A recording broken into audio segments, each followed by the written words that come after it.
you to confirm, and then you could go off air. Are you still able to see it? Yes, Prabhu. Okay, fantastic. All right, let us get started. But before we get started, I would just like to share some prayers, and then we will get started. Okay? Om Ajnana-Timurandasya Jnananjana-Shalakaya Chakshurunmilitamena Tasmai Shri Gurave Namaha Namo Namo Aniruddhaya Hishikesha Indriyatmane Namaha Paramahamsaya Purnaya Nivritatmane Swarga Pavargadvaraya Nityam Suchisade Namaha Namah Hiranyaviryaya Chaturhotraya Tantave. So these two prayers that we just chanted are from the Srimad Bhagavatam, 4th canto, and the songs sung by Lord Shiva, I think it is chapter 24, verses 36 and 37. And there are many new participants, and this is one of my favorite prayers. You would probably be hearing it every class that you attend. I start the class with these prayers. These prayers are directed, or verses from the Srimad Bhagavatam, are directed towards Lord Aniruddha. And Lord Aniruddha is the mental principle, the principle of the mind for the Supreme Lord. And since he is the principle of the mind, he would basically be the controller of all the senses and so on and so forth. So in that principle, if someone wants to very quickly give up the anarthas or desires that torment us which are not related to Krishna, then these prayers are very, very potent. Because the very meaning of these prayers is that these prayers would deliver us from the afflictions of the mind and would allow us very quickly to rise above to the transcendental realm. In other words, these two verses are the verses that are completely connected to the process of anartha nivritti. And it would allow us to go above the affliction of the body, the affliction of the senses, and the affliction of the mind. And the two prayers, the two verses were actually sung by Lord Shiva, and he was preaching to the Prachetas. And the Prachetas were wanting to take up a family life. In other words, the father, Prachinabhari, he wanted them to begin ruling the planet. And the moment they heard that they have to take on this huge responsibility of being able to, be on, in the rulership of the planet, they immediately sought help because they were very, very serious spiritual seekers. They really did not want to take on any responsibility on this plane which would deter their ability to progress further in spiritual life. And as a consequence, the moment they heard that they have to take on responsibility, all the brothers set out to the forest to engage in tapasya, and engage in meditation on the Supreme Lord. In the rulership of the planet, they immediately someone helped because they were very, very serious spiritual seekers. They really did not want to take on any responsibility on this plane which would deter their ability. Yes, I'm just going to request, can everybody put yourself on mute? Okay, so I'm going to start again. Just want to request that everybody should be on mute, because this would otherwise there would be a what do you call it, an echo. Okay, because I will be hearing whatever I speak, and everybody else would be hearing again whatever I speak a few seconds later. So continuing further, they were on the way to engage in meditation, and at that point, Lord Shiva appears, and he gives them very serious instructions on what to do, because he sees the very sincere intention of the Prachetas, and he becomes a spiritual master. It is said that when we are seeking a guru in spiritual life, the guru is within us as the super soul, the Paramatma. The moment he recognizes that we have become serious enough and are able to take instructions and are also able to surrender, the same indweller, the Paramatma, manifests himself as the Diksha Guru and the Shiksha Guru and so on, and starts guiding us. So this is the same principle where Lord Shiva appears, and then he gives them beautiful prayers which are very potent for them to be able to reach, the accomplishment of, spiritual consciousness.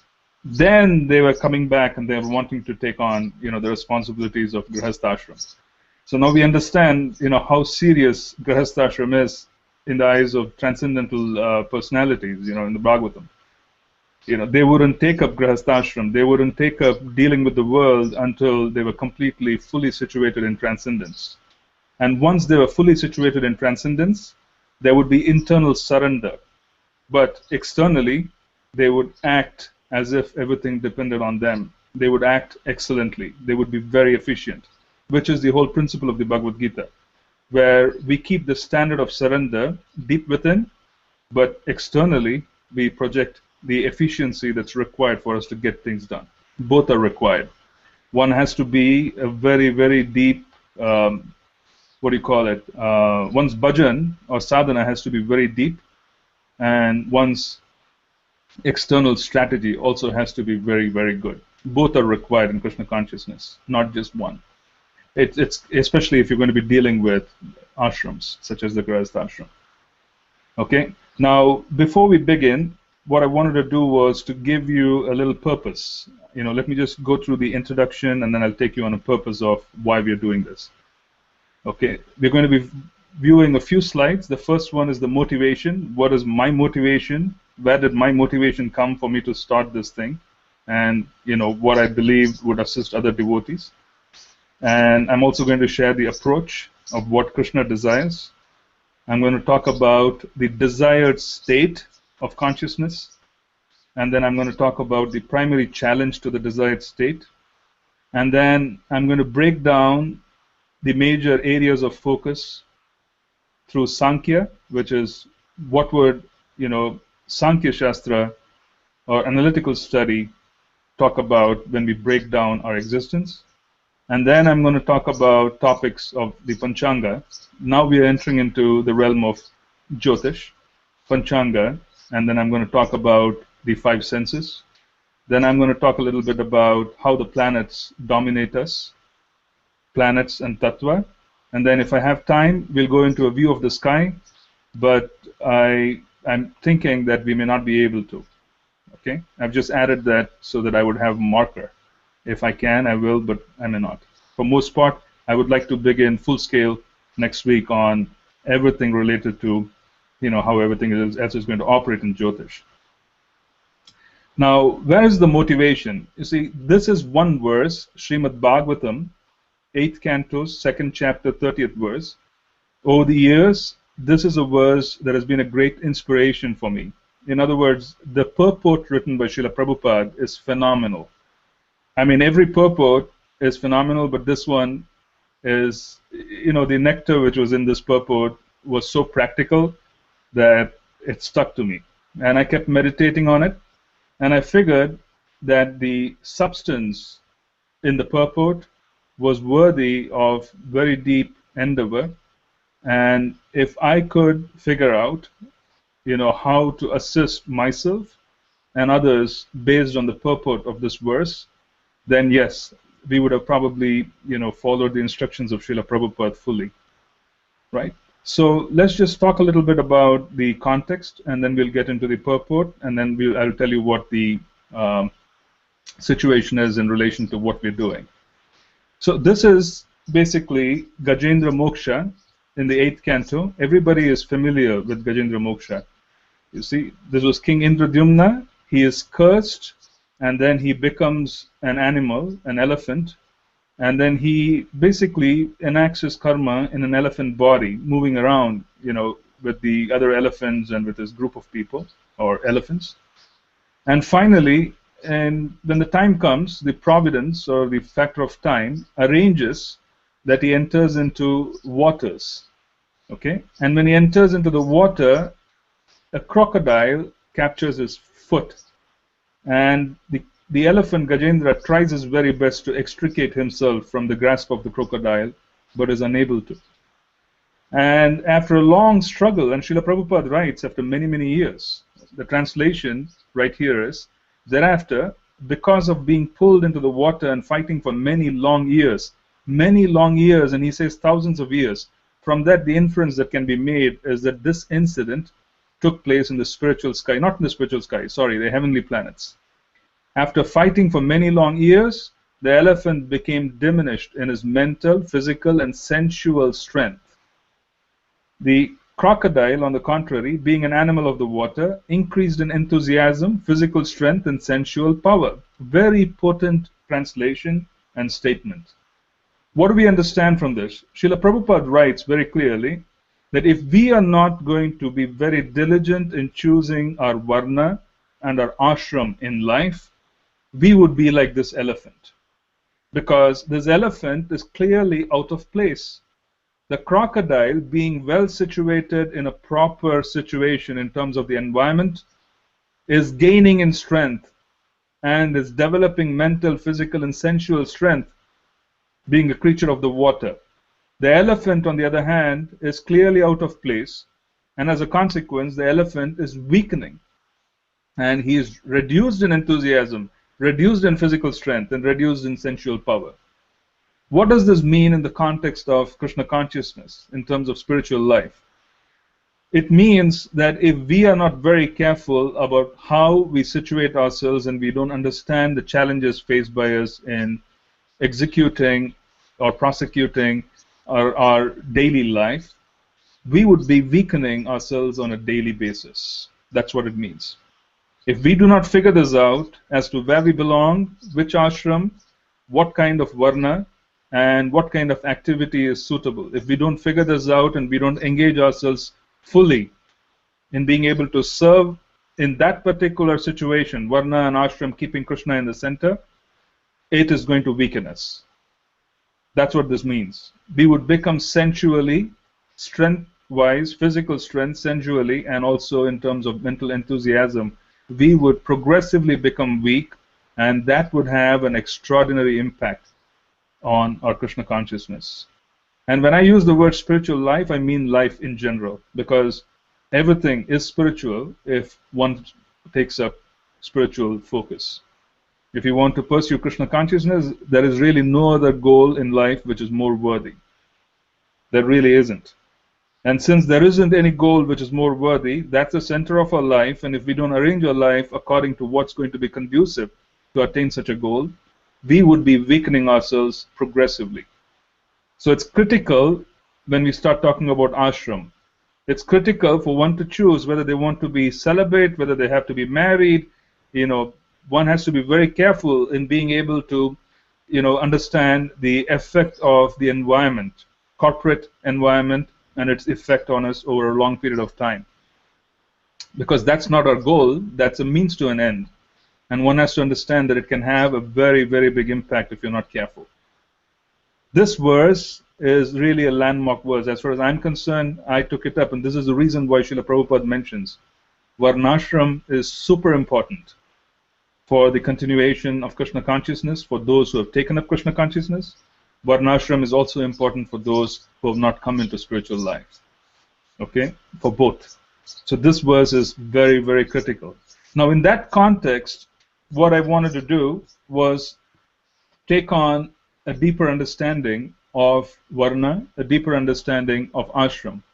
And such a deeper understanding requires vision. You see, one cannot really see what is best for them unless there's deeper vision. And deeper vision can naturally come if there are sincere desires. However, there are also other tools which are also available for us to be able to develop such a deeper vision of what is best for us, where do we lie, what is our weakness, what varna do we belong to. Because sometimes we might think that maybe, I'm supposed to be better off in an ashram, but it could probably not help. But someone else, they would fit into an ashram much better. I'm talking about, being in, let us say, Mayapur or Vrindavan or wherever. So how do we go about getting a deeper vision? That deeper vision is trying to understand how the Creator would see us. You see? Because the Creator has made all arrangements for us to come back. So if he is going to have a vision, understanding that vision and understanding and gaining that perspective is going to be critical for us to be able to move forward as well. That's where Jyotish plays a very big role, because Jyotish is the eye of Lord Vishnu. You see? Jyotish is the eye of Lord Vishnu. Jyotish is very poorly understood because people who normally practice Jyotish, especially from an Indian background, in other words, people whom we have come across while we're growing up in India or perhaps others, most of them are not sadhakas. Most of them do not have a spiritual basis for existence. Most of them do not have spiritual goals. They lack perspective. Most of them do not even have any sadhana. As a consequence, their own ability to develop divine vision is extraordinarily limited. Contrast that with very serious practitioners of bhakti, very serious practitioners of Krishna consciousness, or very serious spiritualists. They already have a clear vision of what they want to accomplish. In other words, they already have access to higher realms through their mantras. Then that's where real vision comes in. Okay? That's where vision comes in. That is the vision of Lord Vishnu, Jyotish. So Jyotish is not so much about buying a car or buying a house and so on and so forth. Jyotish in reality is about understanding who we are and understanding where we stand and understanding what is preventing us from moving forward, and being able to also understand the different areas of life that can be improved upon with the help of the Supreme Lord and His munificence. Okay, so that's the difference. The difference is where Jyotish is very different from astrology. Okay, the translation of Jyotish is astrology. Western astrology, or the approach in Western astrology, is such that they simply approach astrology as a means for furthering sense gratification. There is no spiritual component because they don't realize or they don't fully accept the existence of the soul. Right? And then comes the aspect of Vedic astrology. In Vedic astrology, again, if you're going to apply Vedic astrology to solve mundane issues, okay, talking about, as I said, I don't have a car, or I don't have this and I don't have that, and I need to fix that one.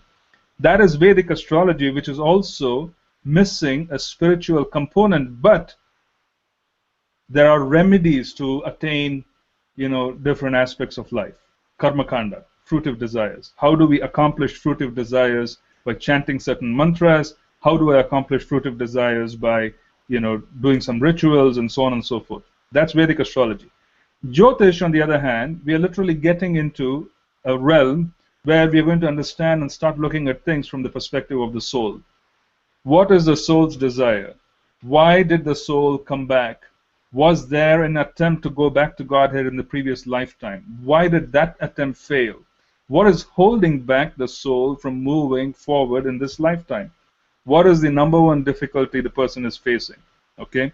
What is the issue? These are anarthas, but now you're going to get an analytical view of what these anarthas are. And we're also going to figure out or understand that there is hope, because you can push these things out if you take Krishna consciousness very seriously. We will understand the application of whatever Srila Prabhupada has given us. It will become very relevant when we start looking at it from a metaphysical perspective. What was Prabhupada's program?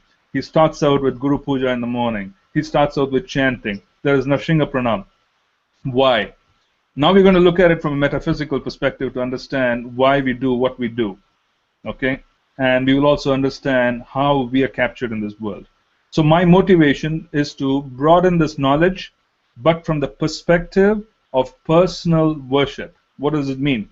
It means that most of this knowledge which is available in the world, it is based on Advaita, Advaita Vada, which is impersonalism. Okay? There's very little, if not scant, information which is based on the books of Srila Prabhupada, or rather, it's based on the Siddhanta of the Vaishnava Acharyas. So my motivation is that I will be offering many, many more modules and courses of this kind, going deeper, But what I will do is that I will be bringing forth the personal aspect of worship, the Siddhanta that we are attached to. Okay? And I will be showing you that our acharyas have made arrangements to fix problems. They did. They accounted for all problems that we have 500 years back. Srimad Bhagavatam is full of remedies. Bhagavad Gita is full of remedies. Okay? We're going to be taking a look at some of these as we go on in the course. Okay? My motivation is to show you that we are not just one side of it. We have, our acharyas had a 360-degree view, and they provided everything.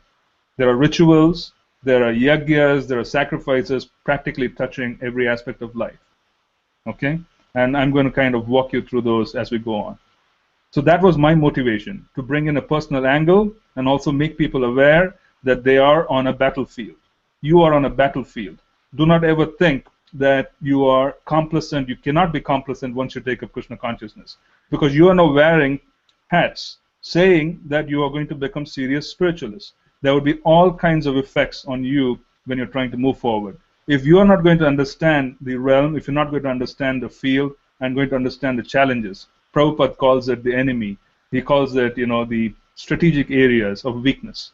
If we are not going to be fully cognizant, we would become victims. So the idea is to walk you through, the metaphysical perspective of what it looks like when a demigod sees what we are up to. What does it look like when the servants of the Lord, want to take a decision on causing a huge storm or a tsunami, or, we have natural disasters? What are they looking at? I want to walk you through those. And this is the metaphysical perspective, Just as, most of you are from IT, most of you are from the information technology field, and most of you know that you can break down decisions at a completely impersonal level. Okay, so we are going to do that. We're going to look at things the way the demigods look at. So this is the vision which is required for us to be able to move forward. Okay, I'm going to pause here and see if I can take any questions. One moment. I'm just trying to see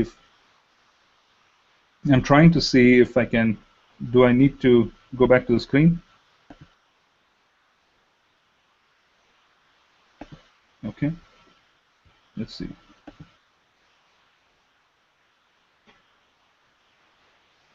Okay, so any questions so far on the preamble? None. Okay, if there are any, what I'm going to encourage you to do, keep posting your questions. Did I see a hand come up by any chance? Or, keep posting your questions, and I will address them as and when I finish a slide. Okay, or I would suggest that you ping me. I'm also keeping another application open. Please ping me if you have a question. So this way I can pause and I can address your question, specifically if it's very relevant to the discussion at this time. In other words, yeah. So Gaurav, Prabhu, you were saying, I thought that Jyotish was about understanding how the demigods affect our lives.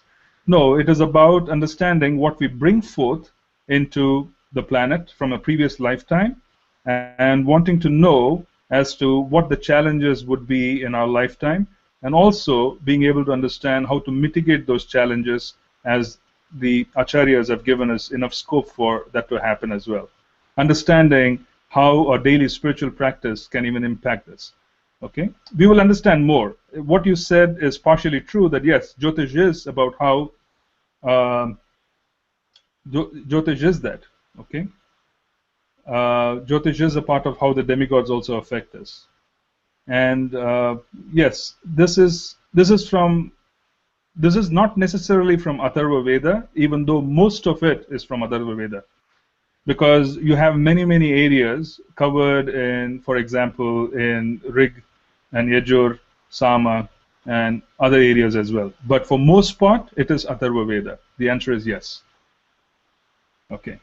So let's go on, and I will take on the next slide, and then we will get into it, and I'll come back and answer your questions.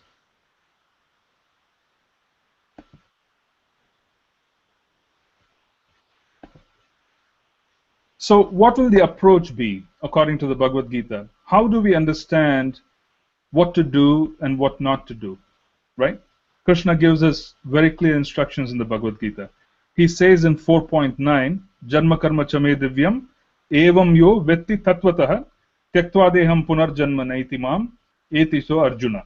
One who knows the transcendental nature of my appearance and activities does not, upon leaving the body, take his birth again in this material world, but attains my eternal abode. O Arjuna. Okay. So, one who knows the transcendental nature of my appearance and activities. Krishna is using a very critical word here, which is the second line of this verse. Tattvataha. What does tattva mean? Tattva means that Krishna is saying, do not look at things with apparent vision. Apparent vision is not to be used. Krishna is saying, use tattva. Tattva is absolute consideration. It is not apparent. Apparent consideration is that which is seen through our senses. When you start gathering information through your eyes, your nose, and so on and so forth, there is apparent consideration. That which is apparent. I am seeing something, but it may not be true. That is apparent. Okay? But tattva, which is scripture, which is the absolute consideration, is the absolute truth. Krishna is saying that if you want to understand me, then approach me through tattva. He says, do not do any apparent mind-boggling, mental speculation. Engage in going deeper and approach me through absolute consideration. It's a critical word. Please underline that word. Tattvataha. Okay, in this verse. Now, where do we go for tattva? That's being answered in 4.34. Tadvidhi pranipatena pariprashnena sevaya. Upadekshyanti te jnanam jnaninas tattvadarshinaha. Here, Krishna is telling us that I told you that you can understand me through tattva, the absolute consideration. Now, who do you approach for absolute consideration? You go to someone who is a tattvadarshi. Krishna's words, go to a tattvadarshi, 4.34. Now, that is what we are going to do. Our approach would be that we are first going to learn why Krishna is indicating that do not depend on pratyaksha praman. Pratyaksha is to be seeing things, hearing things. Do not depend on that. Krishna is clear. And why is he saying that? That is also being clear. We're going to see that. Now, we're also going to see as to what is the impact in 4.34. He's saying, go to someone who has seen the truth. This seeing of the truth is absolute consideration. He is not talking about apparent consideration. Tattva darshinaha. Someone is transcendentally situated and he has seen Krishna. Such a person is not going to be making mistakes. So there is no apparent consideration. Here it is absolute consideration. Krishna is telling us, go fall at the lotus feet of someone who has seen things. And he would be able to, or she would be able to guide you. That is absolute consideration. So these two verses are extraordinarily critical to approach any Shastra, be it Srimad Bhagavatam, Chaitanya Charitamrita. If you are going to be judging Shastra through apparent consideration, we will not understand Krishna. If we start judging Shastra based on what we already have learned through our masters and our PhDs and so on and so forth, nothing will be revealed because Krishna is saying so. He is saying, go and talk and surrender to a Tattvadarshi.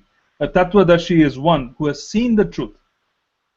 And he will be able to reveal it to you because he will actually reveal it to you within your heart. When we surrender to the spiritual master, he reveals everything. He makes us ready for receiving higher knowledge. This is Krishna's words, 4.9 to 4.34.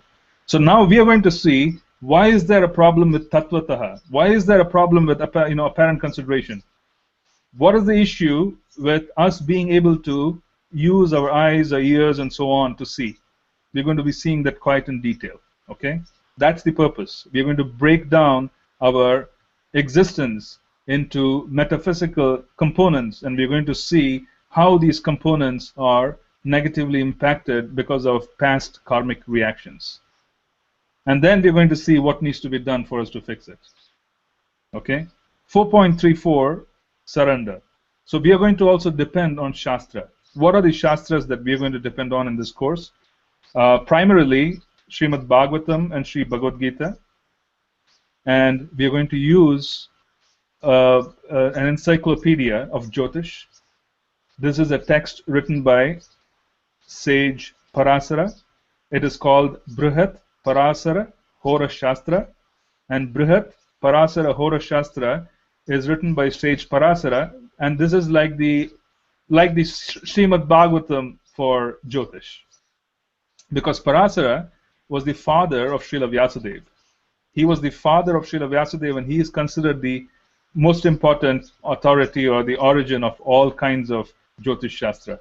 Everybody else has written commentaries on his work. In other words, there have been many other variations, and those are realizations of what was originally written by Sage Parasara. So we will be using Brihat Parashara Hora Shastra, and the beginning to the end of Brihat Parashara Hora Shastra, there are many, many similarities to the Srimad Bhagavatam, the structure, the Bhagavad Gita as well. We will be examining that to see how Vedic culture and Vedic theology and many other aspects of the Vedic culture are very consistent across the board. There's no contradiction. So this is our approach as well. Our approach would be in this step. We would be using Tattva Darshan. We would not be depending on apparent consideration. It does not mean that we should not scrutinize or question. It means that we have to do so very submissively, understanding that our capacity to digest and understand is minuscule. It depends on mercy. So we're going to approach it in that consideration. That's what this means. Okay? Pariprashnena, pranipatena pariprashnena sevaya. That is going to be critical. Okay. Now, one more verse from Bhagavad Gita, and we're going to talk about our desired state. What is desired? What is considered to be ideal? Okay, these two verses, I love them, really. I meditate on them, and I really love these two verses. I consistently speak about it in many classes of mine, but I really love them. 2.54 and 2.55. Okay, now Arjuna says, Krishna, what are the symptoms of one whose consciousness is thus merged in transcendence? How does he speak, and what is his language? How does he sit, and how does he walk? Okay, he's practically saying if someone is completely in samadhi, right, what is going to be the external behavior of such a person, right? Arjuna is very curious, even though Arjuna himself is the supermost transcendentalist. He was the personal associate of the Lord, but his bewilderment is being arranged for our benefit, and he is saying, how does such a person speak? This is humility, because the more and more someone advances in Krishna consciousness, they would tend to think that they know nothing. They would be very happy to just come and sit at a very basic class and learn, because they would think they know nothing. Okay? Krishna's answer. Supreme Personality of Godhead said, O Partha, when a man gives up all varieties of desire for sense gratification, which arise from mental concoction, and when his mind thus purified finds satisfaction in the self alone, then he is said to be in pure transcendental consciousness. Incredible. So Krishna is saying that there should be no desire for sense gratification. Okay? There should be no desire for sense gratification. Specifically, those which arise from mental concoction.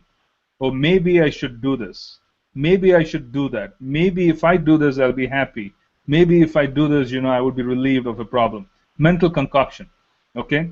Now, Srila Rupa Goswami talks about the same thing. He says, Anyabhilashita shunyam. Right? He says, Anyabhilashita shunyam, jnana karmadi anavratam, anukulina Krishna anushilanam, bhakti uttama. So he is saying the same thing. Krishna is saying, when a man gives up all varieties of desire for sense gratification, jnana karmadi anavratam. Okay? And those that arise from mental concoction are those of the jnani, who wants to liberate himself. Give up that too, and when his mind thus purified finds satisfaction in the self alone, in engaging in seva, then he is said to be in pure transcendental consciousness. Okay? Now, this is Krishna's answer. Now, what does this particular desired state mean? It means that everything is extraordinarily well integrated in life. That's what it means. Meaning, there are different components of the body. One has the soul, which is the real us. Then there is the intelligence. And then there is the mind. And then there are the senses. Every one of these components is all aligned with a singular goal. That's what this means. There's a singular goal. Okay? That's what this means. Now let's look at the next situation. This is the problem. This is the opposite of the previous verse, Bhagavad Gita 3.40. The senses, the mind, and the intelligence are the sitting places of this lust. Krishna is saying this. Here's where the enemy sits, Arjun. Through them, lust covers the real knowledge of the living entity and bewilders him or her. Okay? This is the problem. What are we seeing here as compared to what Krishna wanted as a desired state? In this, we are seeing, in this particular picture, we are seeing that the horses, which are the senses, the 5 different knowledge gathering senses, the sense of sight, smell, hearing, touch, and taste. These 5 senses are on their own having their own little agenda. So they are very difficult to control. The mind, which is the reins here, are very difficult to hold on because the reins are going to be led by the horses. The charioteer is the intelligence. The charioteer is struggling with the reins, with the mind, which has already been run away or run amok with the senses. The soul, which is the passenger in this chariot, which is the body, is actually bewildered. In this particular picture, this is the opposite of what Krishna is talking about. None of the elements of the body, which is the soul, intelligence, mind, and senses, none of them are aligned. Every one of these have their own little objective. And when such an event occurs, automatically there's bewilderment. This is the opposite of what 2.54 and 2.55 are all about. Okay? Now let's go on to the next slide. I'm going to see if I have any questions. I'll have to figure out a better way to do this, but don't mind me, please. Okay. All right, so I answered that. Now the next question I have is, are we eligible to know Jyotish Shastra? Which Varna we belong to as a devotee? Are we eligible? We are not going to, this is a question from Mother Vilas Manjari. Are we eligible to know Jyotish Shastra? It is not so much that we need to be experts in Jyotish Shastra. What I am doing is I'm using Jyotish Shastra as a means to an end for me to explain the real challenges. This is like a much deeper, it's like below the hood view of what's wrong with the engine. That's what I'm trying to do. Okay? So it is not that I expect you to become an expert in when I conclude the course. No, that's not the purpose. But what I do want to do is to take you very deep into aspects and to be able to see how our mantras work and be able to have a very clear view, a bottom-up view, if you will, of how things work. It makes a big difference. I've seen it in many, many cases, including mine. So that's what it is all about. Now, Lakshmi, views of Jyotisha, how does one understand where one is not making progress? We're getting to it, we're getting to it. We're getting to, as we conclude, or rather we move forward in the course, we would be very clear on that. Okay, and so let me see if I can can I scroll this? Can I go to the next slide on this? I don't know. Okay, I got to do it here. Sorry.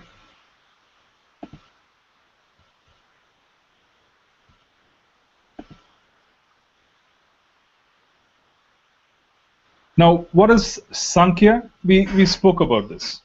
Okay, now I'm also making a connection to Jyotish. The soul which sits in the chariot, this is the ideal situation on the right-hand side. Krishna holding on to the reins. Krishna, through tattva, through shastra, coming into our minds and controlling our ability to manage the senses in the mind.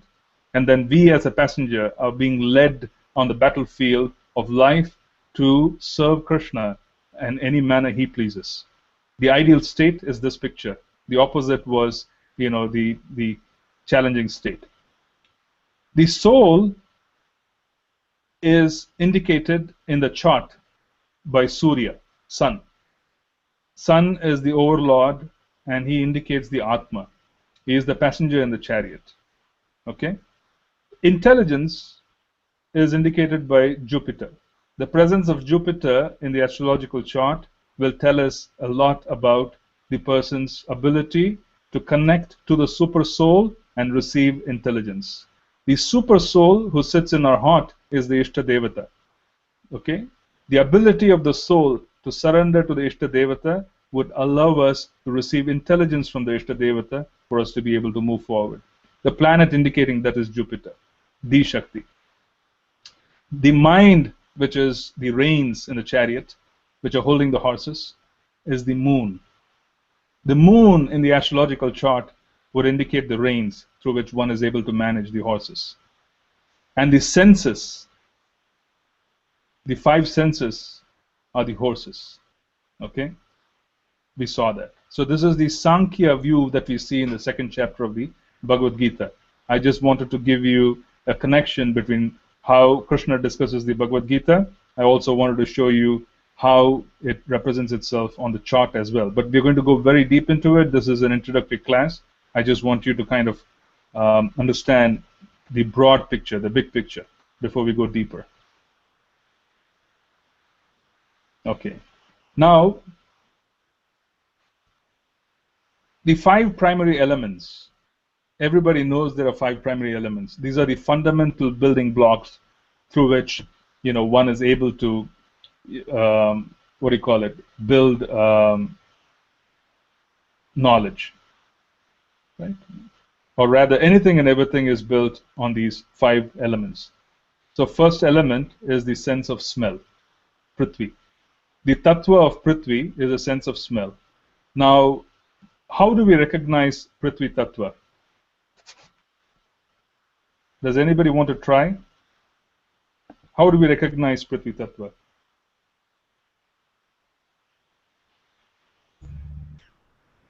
It's okay. It's okay. Could you clarify your question? I'm sorry? Could you clarify your question? What do you mean by recognize? How does one understand, or rather, how can one understand the presence of Prithvi Tattva? So let me give you an example. Then probably we can just go one by one, right? Prithvi Tattva is recognized by smell. How do you do so? Because Prithvi, when there are rains, one is able to smell earth. And as a consequence, the sense of smell is connected to Prithvi Tattva. But you can also feel it, you can see it, you can also taste it, right? Prithvi has all the components of the five different tattvas. It is the most complex of all. So you have the sense of touch, the sense of taste, the sense of, what do you call it, smell. All of this is a part of Prithvi Tattva. Everything is a part of it. So it is the most fundamental component of Prithvi, or the five elements. Okay? Now, the next level is Jala Tattva. What do you think is missing in Jala Tattva? One is able to see water. One is able to feel water. Yes. One is able to see. One is able to feel. And what is missing? Why, Gaurav? Yes, it is smell. You cannot smell water. Water has taste, but you can't smell it. So it's one part which is missing is the sense of smell, and that is Prithvi Tattva. That is the nature of the earth element. One step above is the water element, and water has everything but the sense of smell. You can't smell it. One step above the water is fire. What's missing in fire? Taste? Yes. So you can't do with fire what you can do with water and earth. You can't taste it, neither can you smell it. You can smell residue, the burning of something, but you can't really smell fire in itself. So two are missing. That was what I meant by that question. And what is the next level? Vayu, air. What is missing in Vayu? Or what is distinguishing in Vayu? Sight. It is the most important aspect of Vayu. Vayu, you can see it, yes. Fire you can see. You cannot taste Vayu, you cannot see it. It misses even the ability of one to be able to see it. That's right. And then finally there's Akash. Now Akash Tattva is to be understood. Akash Tattva in our scriptures is mantras. When we call upon mantras, we make shifts in energy. We practically control the remaining 4 elements. So Akash Tattva is called the binding force, or it is called the hand of God in anyone's life is Akash Tattva. That which keeps everything together is Akash Tattva. Okay? And Akash Tattva, you can't have any perception of Akash Tattva through the gross senses. Akash Tattva is that which binds everything else together. Oh, is everybody able to see me? Can you just indicate if you can see me?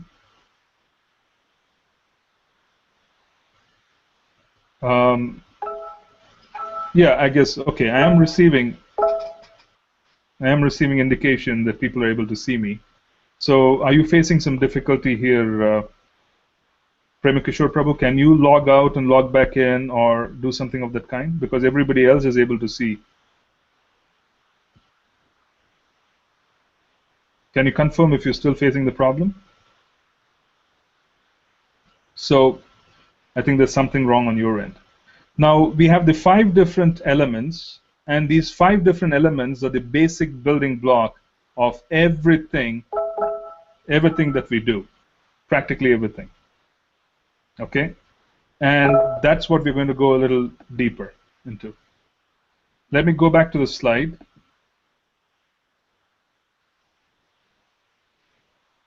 Okay, can someone ping me and tell me if you can see the slide? Am I sharing the slide? No, we are not able to see. Okay, I need to do the slide share again.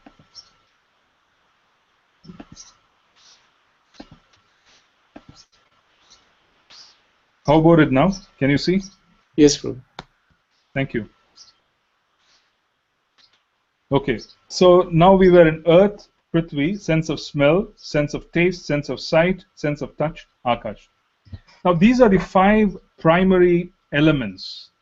These are very primary elements that are these are building blocks at the subtle and also the gross level. These are the building blocks.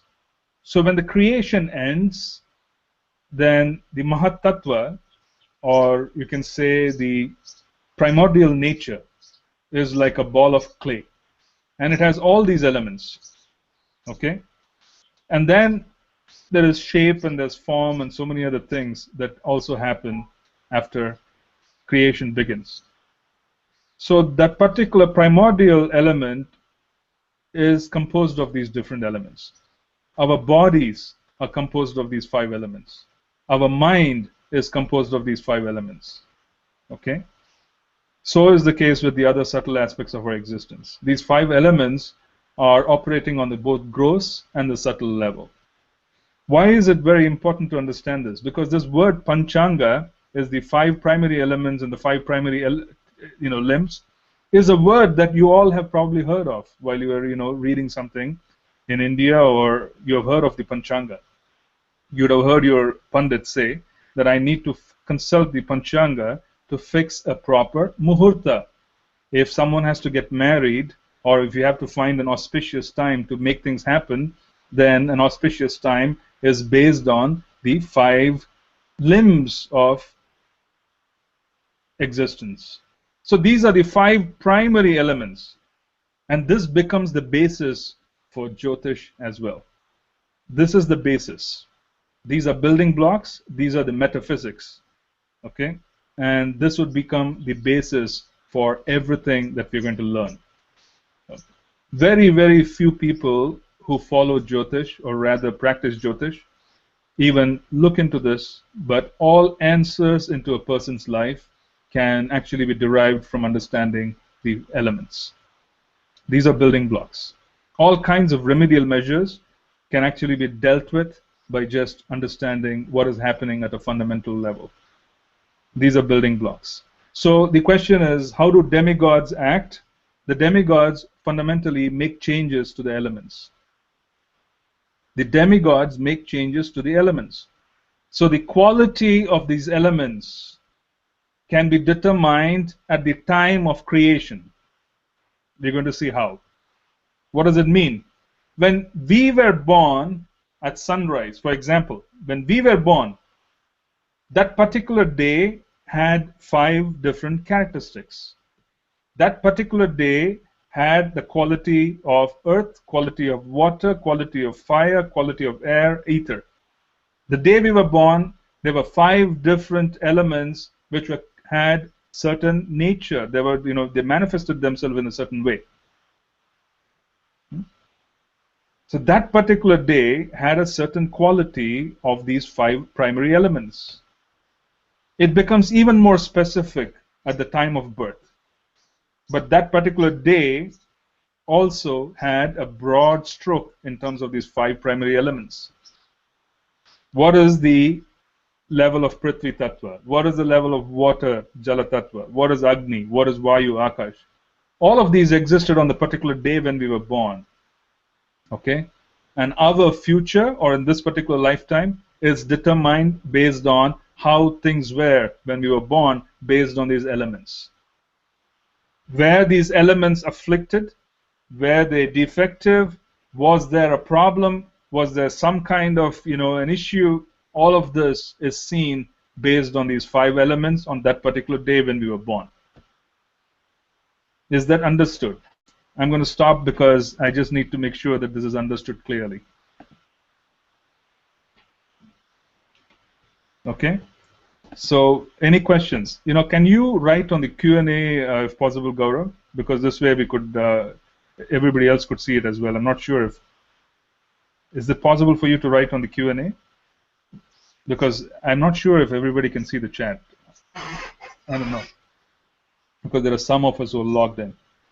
Any questions on this, or any doubts? Any questions? So the day we were born, there was a certain mix of the earth element, water element, fire element, air, and ether. There was a certain mix. And this clay was basically, our creation took place on a day when there was a certain very specific combination. And that particular combination is how our life is going to be. I'm going to go deeper into it, but I just wanted you to understand as to how it works. This is fundamental. So, Ajay Govind, that's one so moment. all the people. Go ahead. Go ahead. All the people born on the same day would have probably like similar characteristics because of these elements are similar on that day. Good question. There would be some parts of it similar, but for most part, it would be very different based on the time of birth. The day of birth would have characteristics, but as the day progresses for 24 hours, there would be different variations. And then Jyotish also takes into account the very specific movement of the soul coming into the planet and taking the first breath. And when that particular first breath occurs, then we will know exactly what the composition of these elements are at the time of birth. That is how different people would have different lives. Even twins born 5 minutes, 1.5 minutes, 1.5 minutes, minute and a half after each other, there would be a difference, huge difference in what their life would be. That's the reason why you see in some cases, even though twins are born, they have completely different lives, that even though they have physical features that are matching. Okay. Lakshmi, Prabhuji, can you explain what you mean by different levels of element with some example? We'll get into it now. Next. Okay. And we're just going to go into it, Lakshmi. I'm just going to go there. You mentioned that each one has their own Ishtadev. So for devotees in Krishna consciousness, isn't it only Krishna? The Ishtadev is a manifestation of the Super Soul. The Super Soul can definitely be Krishna, which is the case with everyone in Krishna consciousness, right? One moment. So for everyone, basically, Krishna consciousness who are in Krishna consciousness, we are aspiring to be servants of Sri Sri Radha Krishna. There's no doubt about it. And they are the concept of Ishtadev.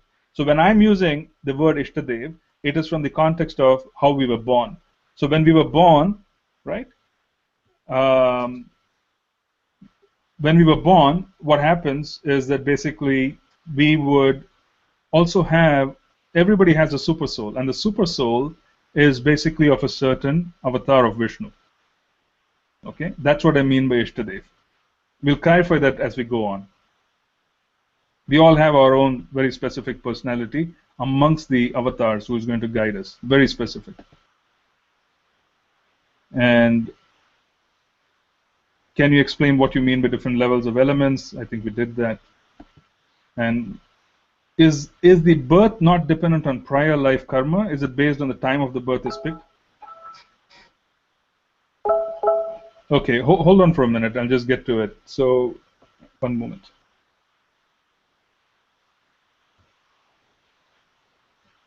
I think what is happening is that people are trying to communicate.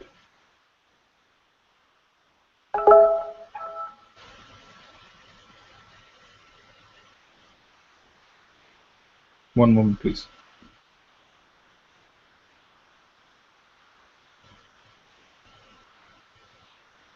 Okay, hold on. I'm getting questions on both sides, so.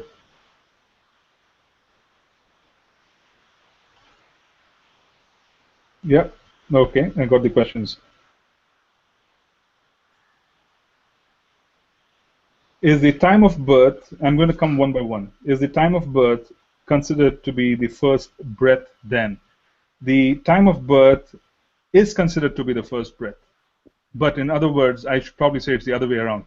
The time of birth, basically, we should take the first breath into consideration and then say that this is the time of birth. Okay?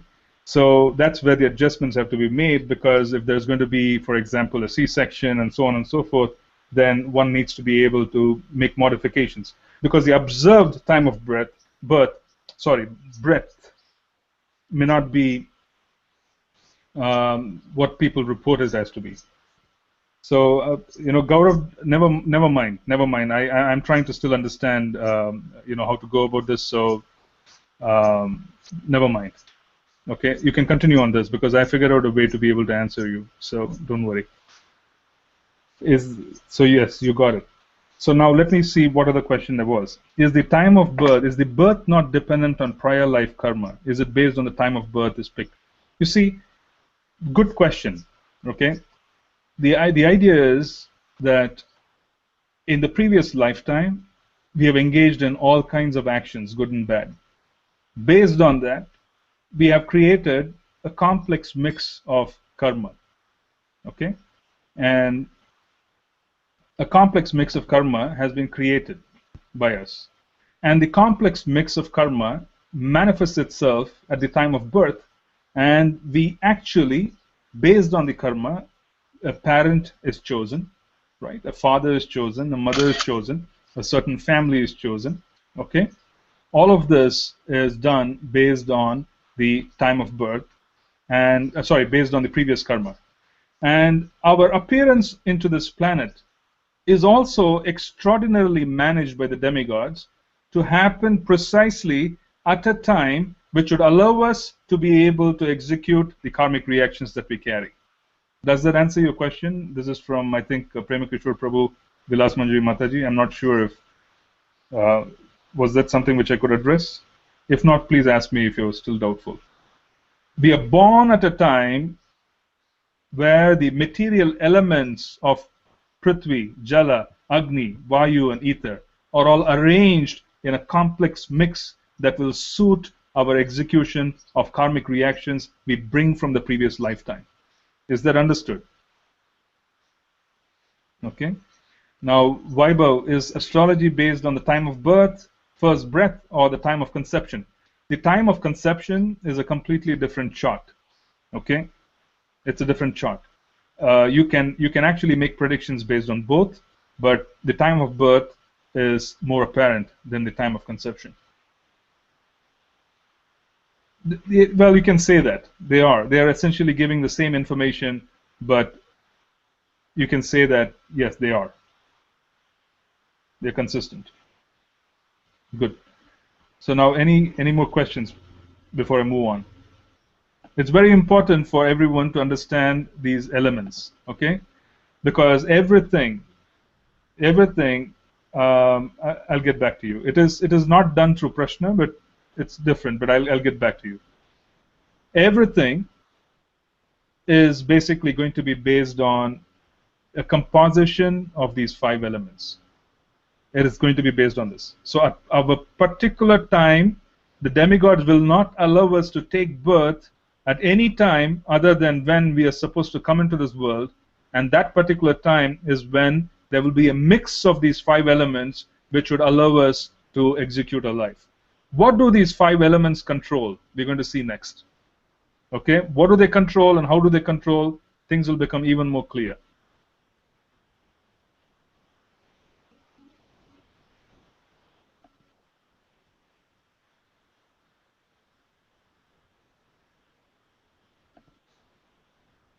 Okay.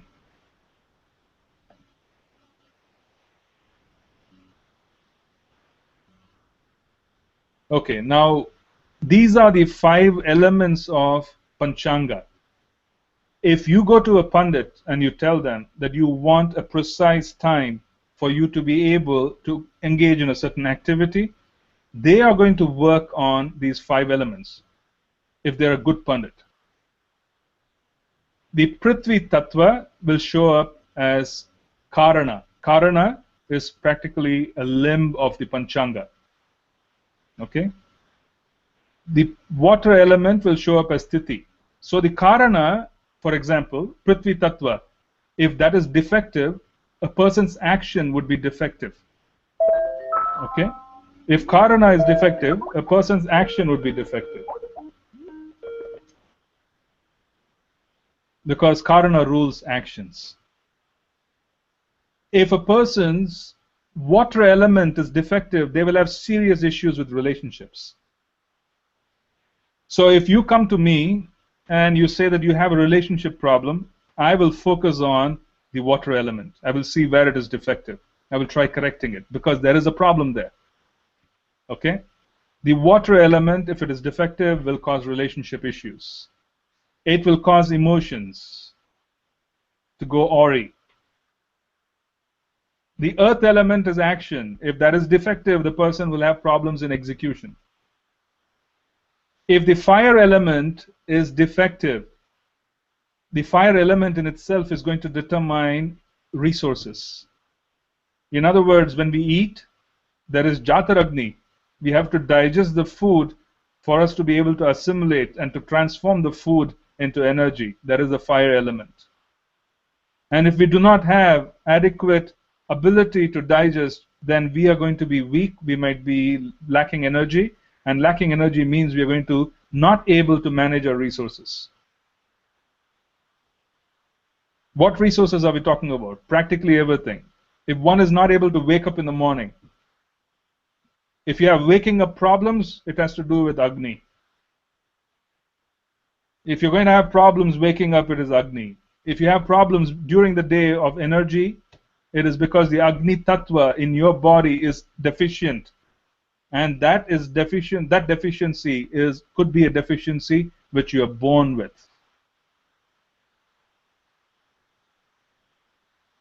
That's what I meant. One is born with these elements arranged in such a way that they're going to have difficulty in certain areas of life. The demigods push us into this world exactly at that particular time when all these elements are in a certain mix which is either conducive or not conducive.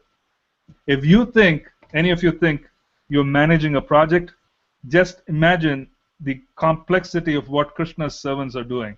They are picking each and every soul and they're putting them in their place in such an intricate arrangement that it is phenomenal. It's mind-boggling. It's a never miss situation, no mistakes.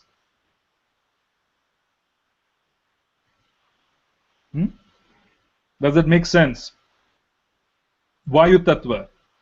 The moment the child is born, we look at nakshatra. Everybody has heard of the word nakshatra. What does it mean? Nakshatra is fundamentally, we are looking at the longevity of the person. It's Vayu Tattva. How long is the person going to have prana? Prana is going to be ruled by Vayu Tattva. If that Vayu Tattva is deficient, then that person's life force is quite weak.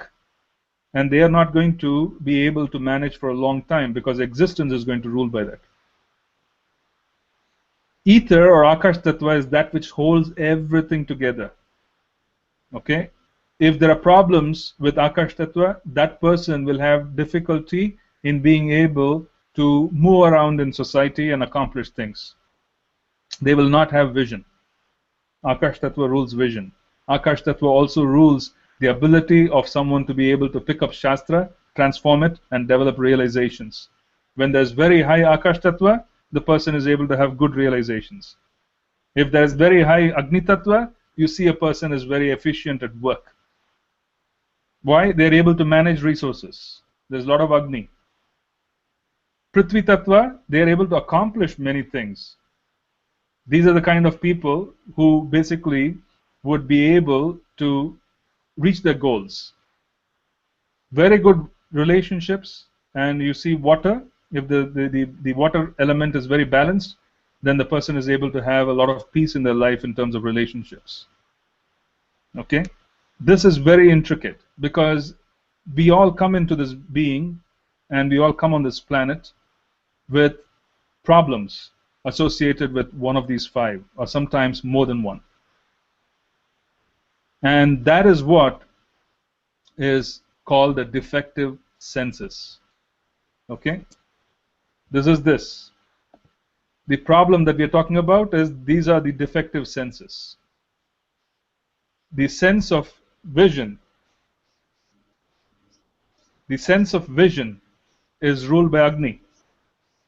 The sense of smell is ruled by Prithvi. Sense of hearing is ruled by Akash. Sense of basically touch is ruled by Vayu, and taste is ruled by Jala. When Krishna says, do not seek knowledge using your senses, it's because these tattvas may not be pure in our existence. They could be very defective.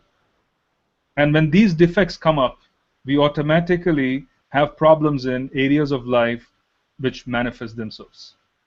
So fundamentally, the focus is that do not use these senses to understand me, is what Krishna says in 4.9. He's saying, don't use these senses to understand me. Listen to someone who has perfect senses. These senses have to be purified. Once you purify these senses and then bring all these five elements to a level of purity where they don't disturb you or you rise above them, then hear from such a source because they have already seen the truth. This is 4.34, Bhagavad Gita. Okay? That is where these are all things which are tying up. Okay? I'm going to stop and see if I have more questions and I'll get back again. Okay, Parajita, you had a question. If one is born with a weak tattva, then can the problem be rectified or could the effects be reduced? Yes, yes. The whole purpose of remedial measures, the whole purpose of giving mantras, the whole purpose of giving sadhana and directing people is to ensure that they are able to manage the defects of these tattvas and are able to have the ability to move forward with lesser issues and challenges. Where is it advised we should start with Agni or Jihva for Bhagavad realization? How does Agni bring us closer to the Lord? Which, you are looking at the two verses, Gaurav? Are you referring to those? Oh, Sevon Mukhe hi Jihva though. Yeah, start with Jala Tattva. Start with Jala Tattva. Sevon Mukhe hi Jihva though. Start with Jala Tattva. Purify yourself, purify the tongue. By purifying the tongue, one is able to make advancement because the tongue is basically most vociferous. No, tongue is taste. Taste. We want to taste Harinam, Jala, right? So when we want to taste Harinam, we are saying purify the sense of taste by consuming Krishna Prasadam. And as a consequence, one is able to chant the holy names. Yes. Sudhakar Prabhu, there are various rituals that are prescribed for various tattva weaknesses. How do they work? Yeah, we will be getting into a deeper aspect of how they work once I get into showing you how the chart is arranged and so on and so forth. Okay? Not in this session. I have planned it for a subsequent session. So perhaps you could hold on to your question and I will address that. This is Vaibhav. What's your question? It is, are all beings born with the same amount of tattva, which might be afflicted for some people, or do different people hold a different amount of tattva itself? That could be completely different levels of energy.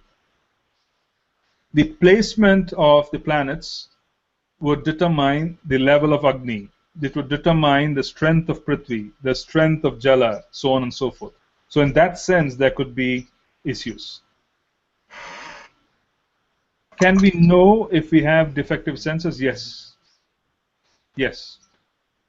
That's the whole purpose of looking at the chart. Someone who is very adept at understanding Panchatattva and understanding the 5 elements and is able to look at afflictions, is able to actually look into and bring forth, remedial measures. The answer is yes. The defective senses are a part of what we need to understand for us to be able to move forward. That's the purpose of this. We are practically going to touch upon how these defects are going to show up. I was wanting to show you that even if you were to say, for example, create an organization. An organization is not a jiva, right? ISKCON, for instance. ISKCON is a spiritual organization. But ISKCON came into being at a certain time in history. It was in 1966 or 1965, I don't remember the exact date. It came into being at a certain time in history, right? It was incorporated at a certain time. It came into being. It became manifest. At the time of birth of ISKCON, there was a particular arrangement of elements. And those elements, in general, would also be able to show us what the challenges are and where ISKCON is going to get challenged in terms of an organization. And I'm not just talking about ISKCON. I'm talking about Apple computers. I'm talking about Microsoft, IBM, so be it. Even if you want to incorporate, the longevity of a corporation is also going to be determined by the elements and the arrangement at that particular time. How efficient is the organization going to be in using resources? How efficient is the leadership? How efficient would they be in terms of moving ahead, growth? All of this is going to be determined by the time of birth. That is why muhurtas for starting things, auspicious things, become very, very critical. Then we're also going to be looking at later on several charts of people who have passed away from this world. Leaving the body at a certain time is also going to determine where we're going to go.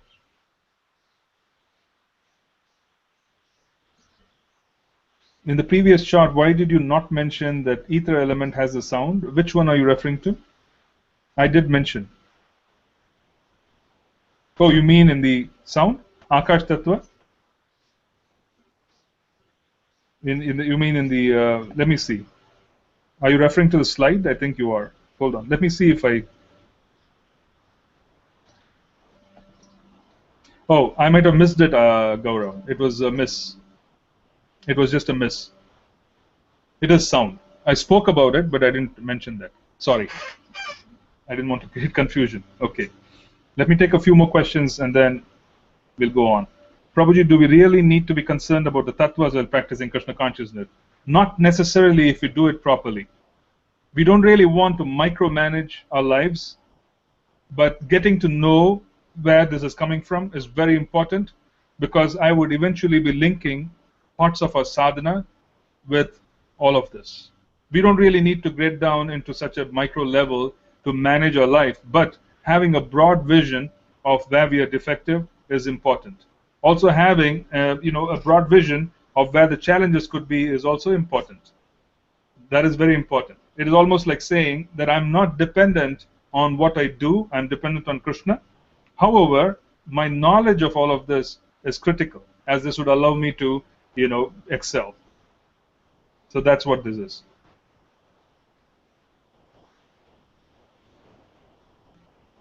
Yes, I've answered.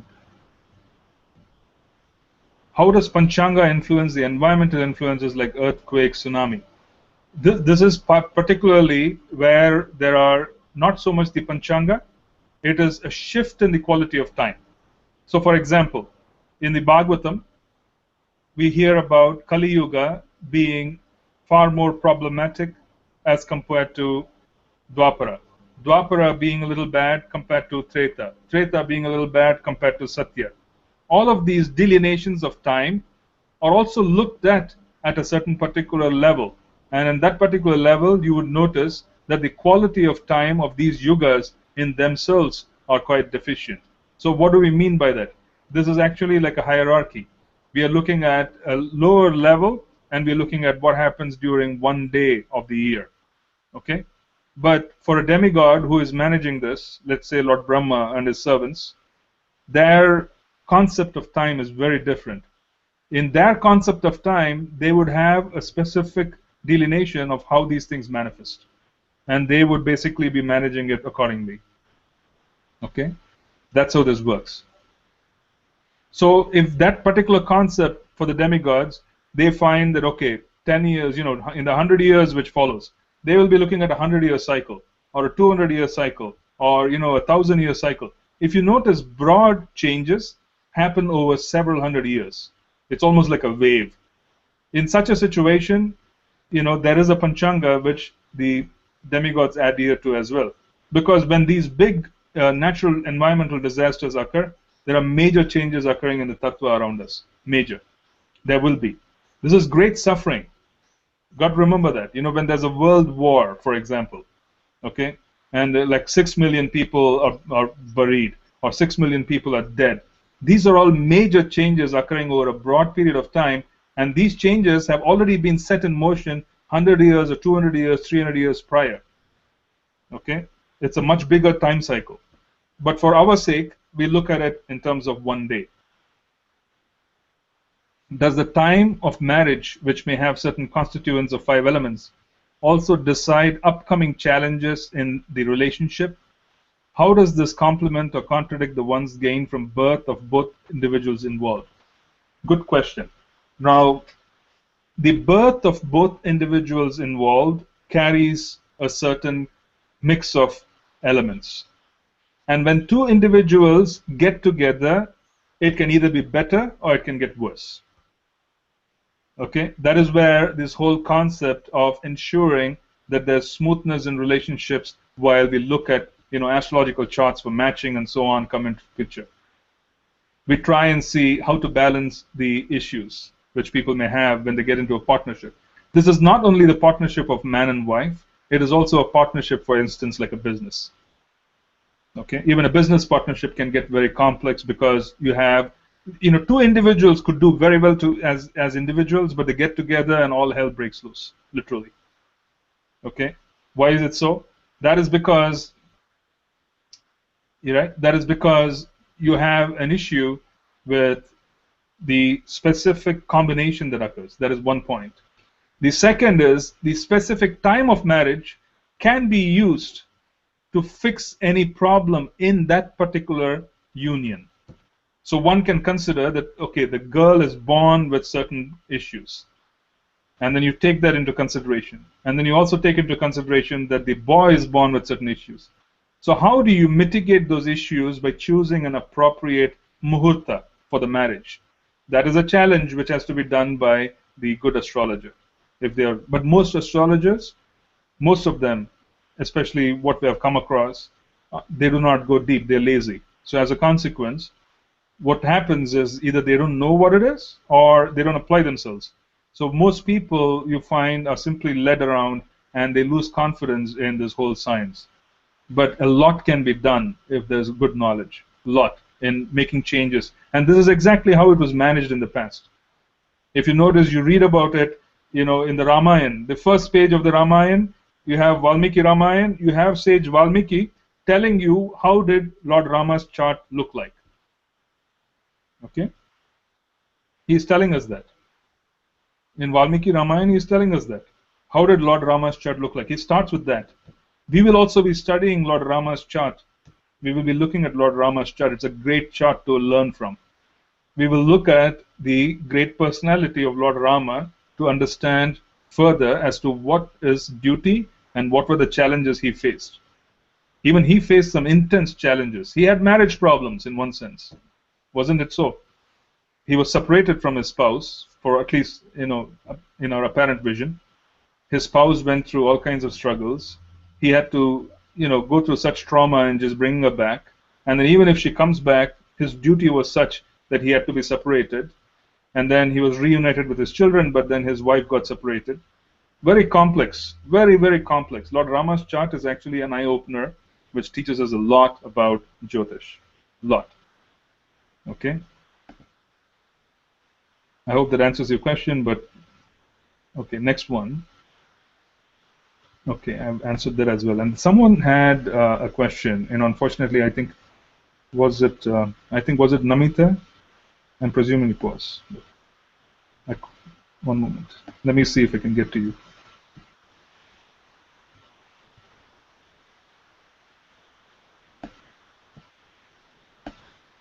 Okay. Can you type your question again, please? I'm sorry. I thought I saw a question come up, but I could not answer it.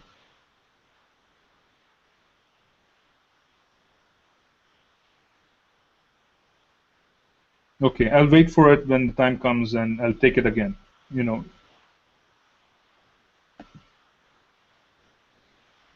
Okay, I think we have addressed those questions, and I'm just going to get back. The defects of two individuals, will it not be overtaken with Krishna consciousness? Krishna consciousness is the panacea for all kinds of defects. Yes. 100%. Most confident. I can say yes. No doubts about it.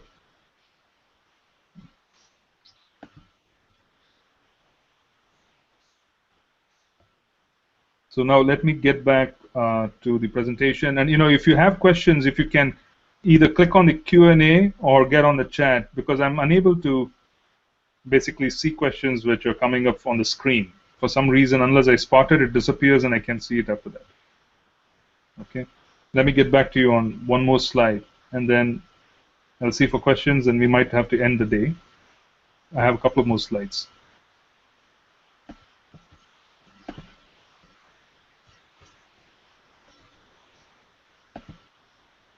So, Purnachandra Prabhu, can you confirm if you can see the screen, please? I just want to make sure I get it. No, Prabhu. Okay, you cannot.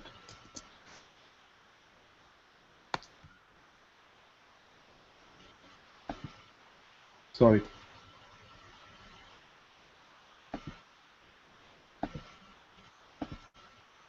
How about now? Yes, Prabhu. I'm able to see. Great. All right. So now we spoke of 5 primary elements. We connected them to the 5 senses of gaining knowledge. And we also said, Krishna says, don't use those. They could be defective. And then now we are coming to the planets that control the different senses. So you have Prithvi, the planet that controls all action, karma, is Mercury, Buddha.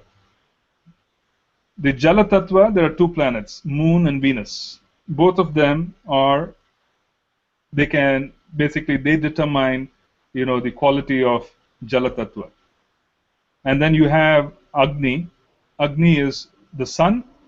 The sun has light and heat. Mars is also very hot. So sun is known for the quality of light, the attribute of light in Agni. So sun is attributed to spirituality, the Atma. Mars to heat. And then Ketu is like infrared. If Mars is red, Ketu is infrared. It is actually very, very closely approximated with Mars. And then you have the air element, Vayu Tattva, Saturn and Rahu. Both of them are Vayu Tattva. And ether is ruled by Jupiter. Okay? These are the 7 planets, and 9 planets. And the 9 planets rule over the 5 elements. And this is where we go from the basic 5 elements to the to the planets. Okay? So I think that was my last slide for the day, right? So those are the 9 planets, and those are the 5 elements. What happens is the placement of these planets in the chart and their connection to the specific limb of either gathering knowledge or action, the Gyanendriya, Karmendriya, these are all things which practically give us information on where the issues are. Okay? I'll give you some fundamental examples now, just to give you a flavor. Someone asked for examples. I'm going to give you just a very fundamental example, nothing complex. How long do you think fire will last if there's too much water mixed with fire? The answer is that fire will suffer. So if 2 elements, which is water and fire, which are contradictory, are together, we have a problem. Either the relationship will suffer, or the ability to have and manage resources and be active and energetic would suffer. So people, for example, whose charts show me that their fire element is situated in a body of water, I can clearly say that they will have digestion issues. Very simple. They will have digestion problems. They will have problems with being able to digest food. Maybe they have problems in being able to digest life. Okay? Very simple. Because they don't have the ability or the resources, because now you have fire and water mixed together. Similarly, fire and earth mixed together can be a problem as well. Why? Because earth can douse the fire. Fire and air mixed together, very good, because the air will stroke the fire and make it even bigger. Okay? I'm just giving you examples. Water and air, is that good or bad? Let's see what people say. I'm not taking a poll, but I just want to know, what do you think of water and air?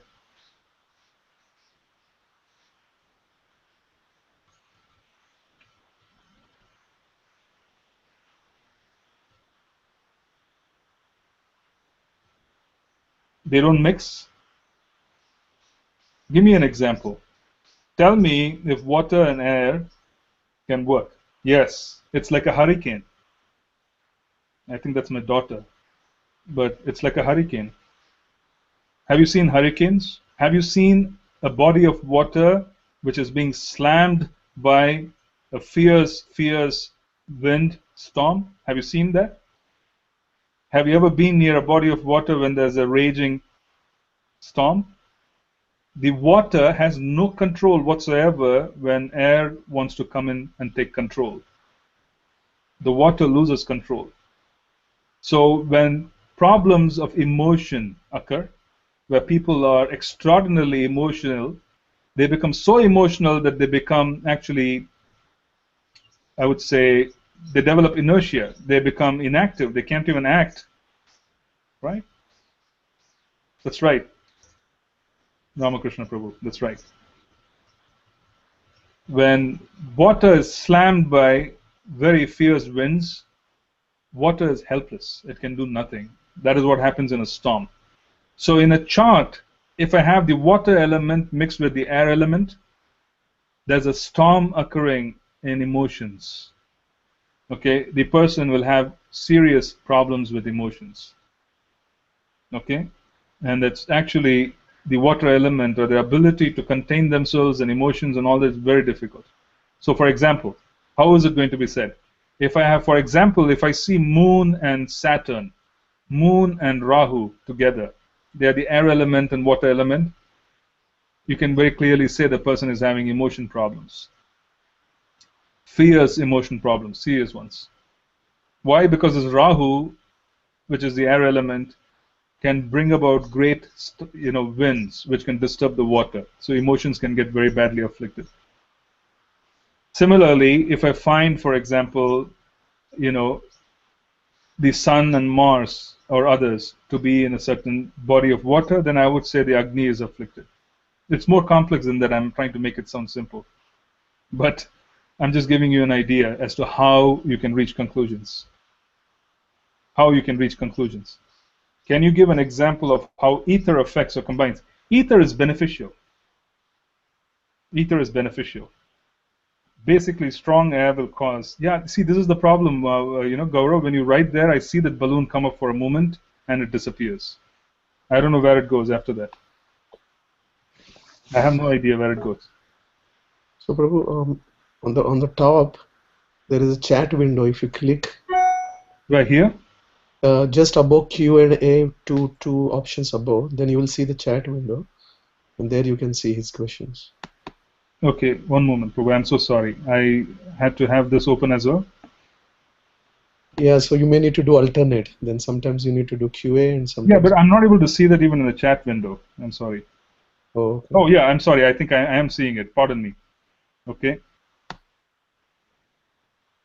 Okay, it's all coming mixed here. You know, devotees, don't use the chat window. Try and see if you can use Q&A, because here I can hardly distinguish the questions from the answers, and questions from different questions.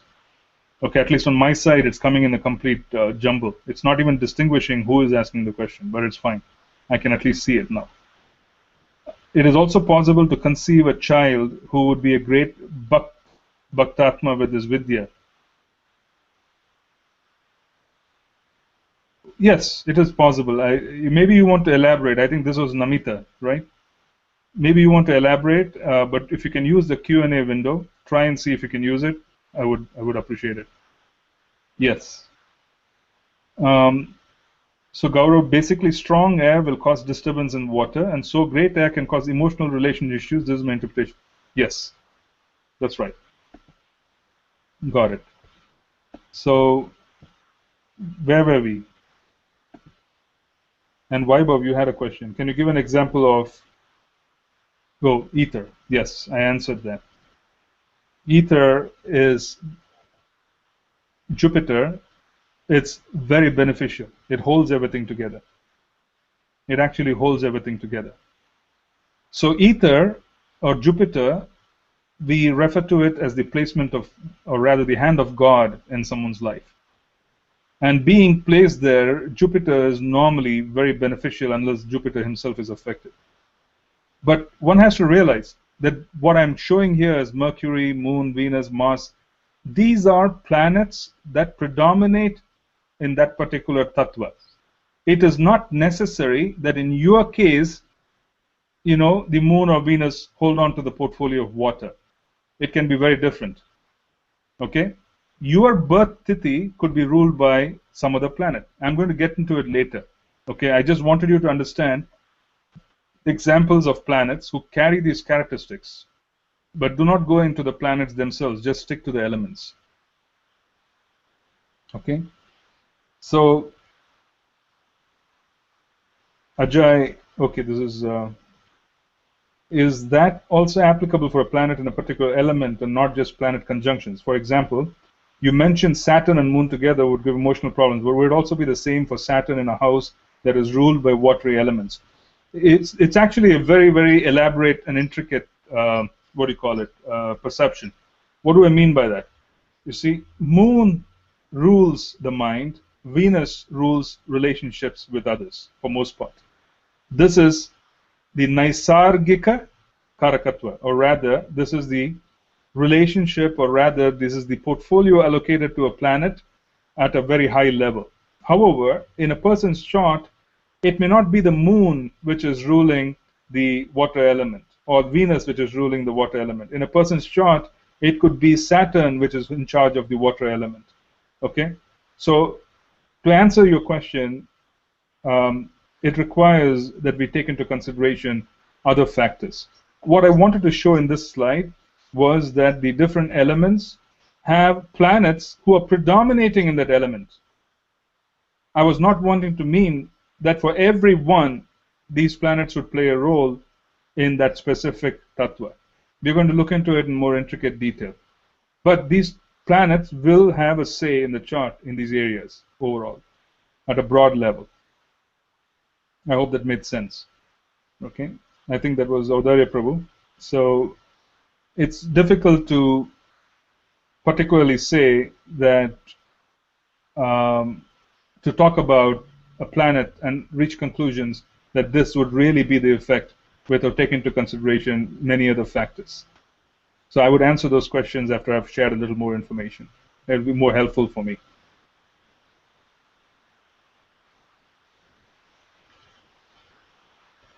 So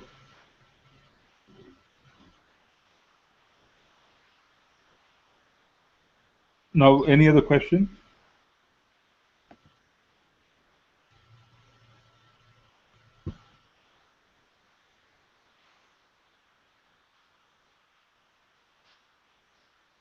Okay, so I'm going to stop presenting.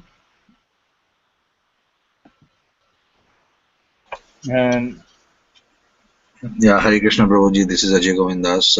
On the Hangout, I just looked on the Q&A. I am able to see the questions which you have answered or you're currently answering, but I don't see an option to post a question there.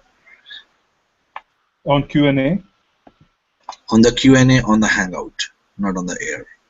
Okay, so there's a distinction. I wasn't aware of this, so I'll look into it, Prabhu. Thank you for sharing that. I'll look Thank into you, it. Prabhu. No Thank problem. you. Thanks.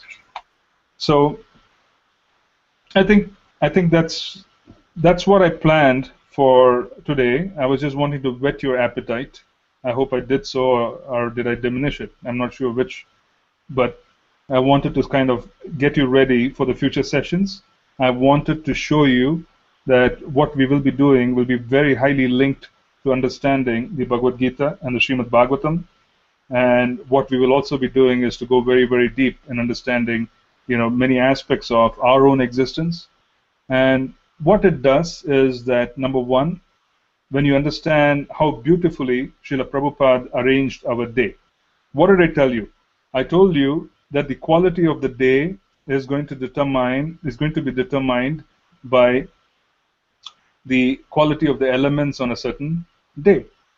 Many of you who are practitioners, all of you are practitioners practically, when you wake up and you do your sadhana right, you engage in morning puja, you chant your 16 rounds, you ensure that everything else, is in place, in terms of what Srila Prabhupada wanted us to do.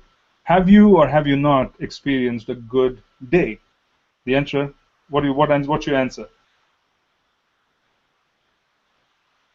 Every one of us practically have experienced a good day. Yes, Gaurav, it's true. When we chant very nicely, when we engage in Guru Puja early in the morning, before we leave for work, we are coming in touch with Krishna through prasadam.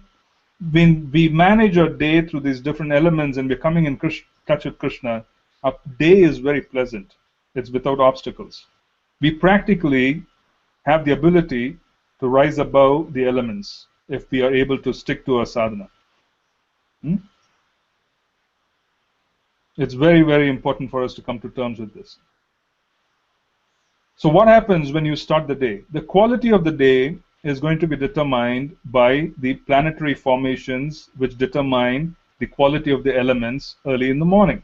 What did Srila Prabhupada say? He said, wake up in the morning and do your sadhana.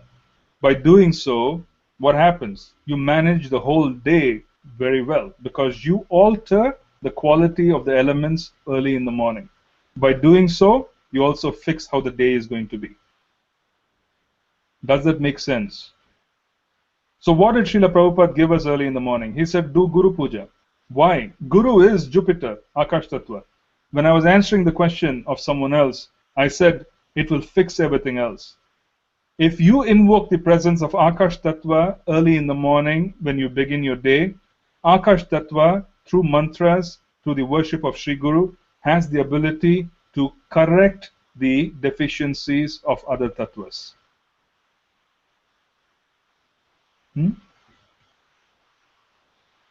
It will correct your deficiencies. The moment you bring in Guru and you place Guru on top of your head, automatically everything will be all right because the 5 elements can be corrected using Akash Tattva. Akash Tattva is what is going to correct everything. Akash Tattva is Vishnu, the presence of Lord Vishnu. So Srila Prabhupada, our acharyas have strategized our daily system in such a beautiful way that you wake up in the morning and you introduce this very powerful way of doing things. You wake up and then you worship Guru through Samsara Dava. We become very grateful, and then you chant the holy names, you chant the Narasimha prayers. We'll get in deeper into what Lord Narasimha does later into the sessions. Okay, you're going to be learning about avatars and their functions. You're going to learn about avatars and the specific manifestation in tattvas as well. So you will see how they're all interlinked. What happens when you come in touch with Srimad Bhagavatam? What happens when you come in touch with Bhagavad Gita? Two different things, even though they're almost the same. As far as astrology is concerned, or Jyotish is concerned, it's a little different.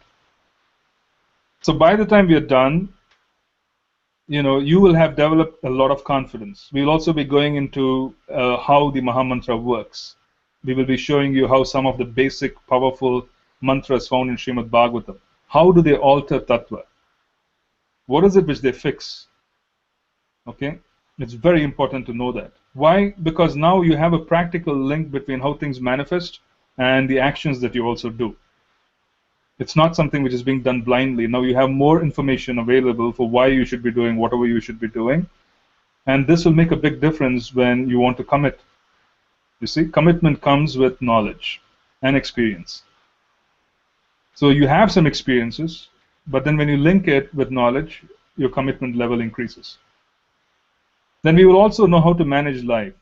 And if life throws around a curveball, or a challenge, we will also know how to accept the challenge. Why? Because we would have studied the fact that karmic reactions are intricate, and the fact that we have contributed to the present by actions from the past. Okay, I'm going to stop right here.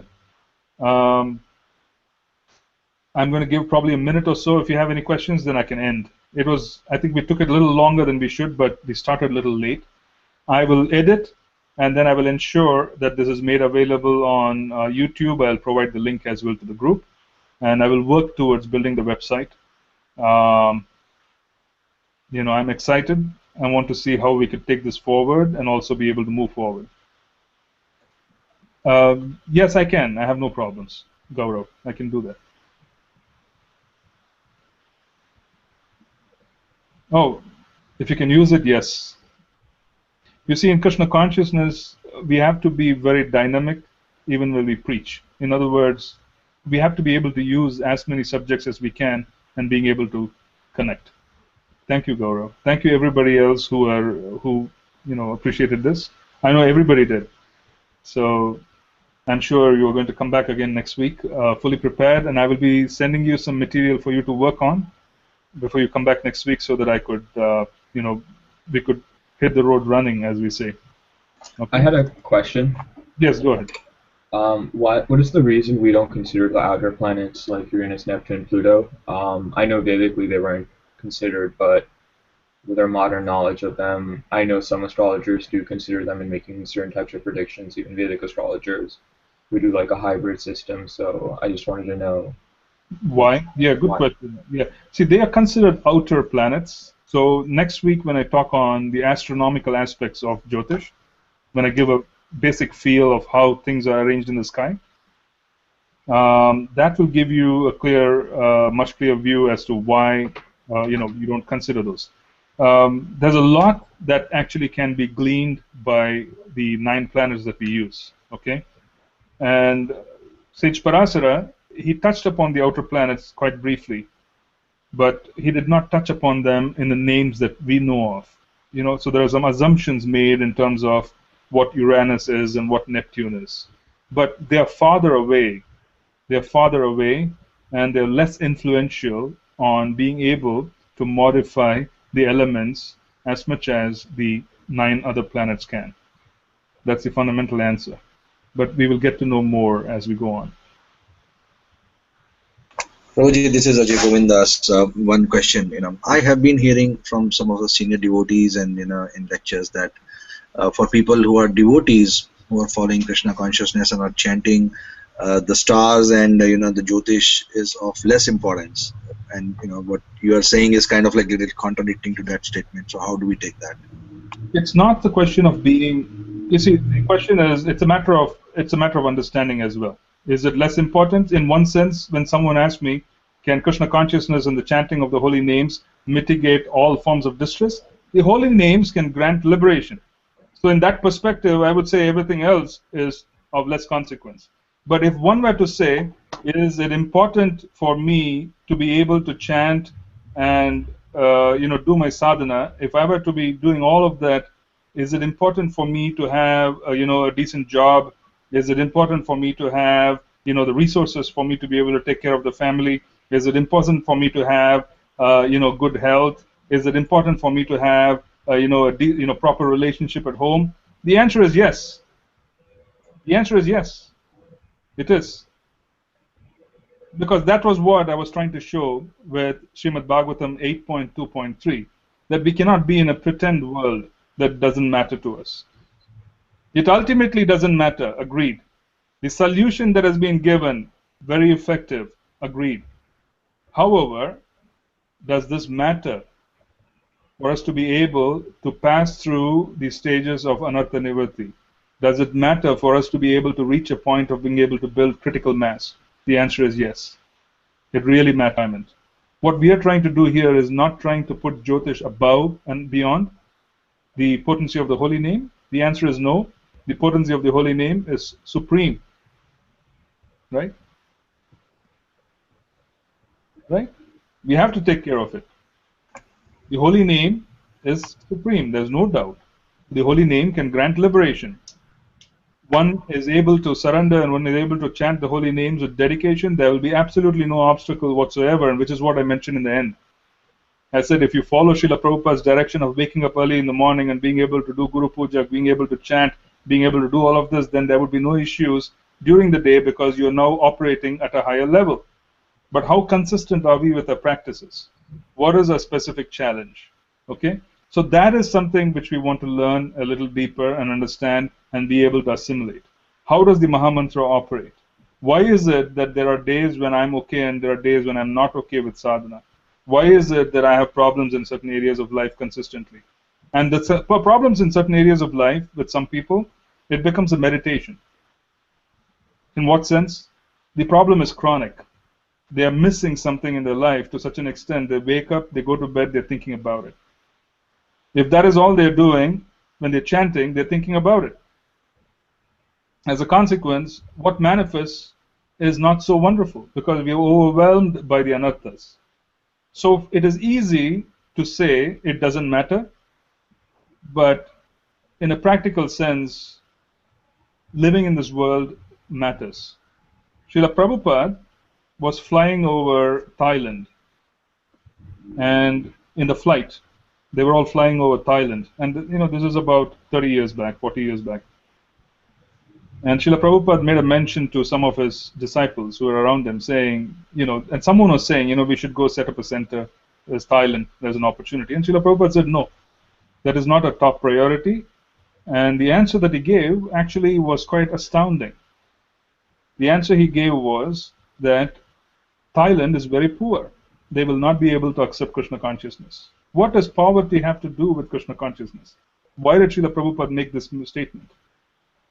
It has everything to do with Krishna consciousness because people who are poverty-stricken or have something missing in their lives, they will not be so focused in being able to take up spiritual life.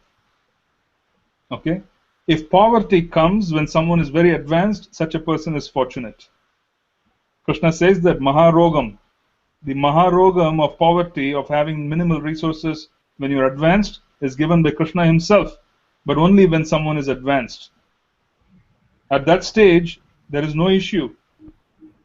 Then Krishna maintains the person. He makes arrangements, and the person experiences dependence on the Krishna, which is the Swarup Tattva of the devotee. But on the other hand, if this were to happen when someone has taken up Krishna consciousness and is struggling, or rather, everybody is struggling, but they are struggling with the sadhana and they're trying to make sure they're chanting 16 rounds. If there's a crisis in life year after year, will they be able to cope, or will they think about eating, mating, sleeping, defending? They will focus on eating, mating, sleeping, defending. That is the reason why resources are very important. That's why Srila Prabhupada mentions that one has to be sensually strong, one has to be physically strong, one has to choose their varna, one has to choose their ashram. But how do you do so? This is one of the tools. Recognize who you are and plan and accept things. This is one of the tools. I hope that answers your question, Ajay Govind Prabhu. Yeah, thank you, Prabhuji. Thank you so much. Thank you. It's easy to say that, but I didn't find easy answers because I guess my life wasn't as easy as the ones who spoke before, many devotees. I understood things a little differently. Any other question? Okay, I guess that was wonderful. So thank you very much for being with us. And I would encourage feedback. I would encourage feedback in terms of improvements. Thank you for encouraging me. At the same time, I would also like to have you give me feedback in terms of how we could improve, because you are my sounding board, and I depend on you for me to be able to make changes, right? So do write to me and tell me what you would like to see changed, perhaps even in terms of discussions. I would be more than happy to look in and see if I could, offer you something that you're looking for. Okay? Hare Krishna, thank you very much for joining us. Srila Prabhupada ki jai.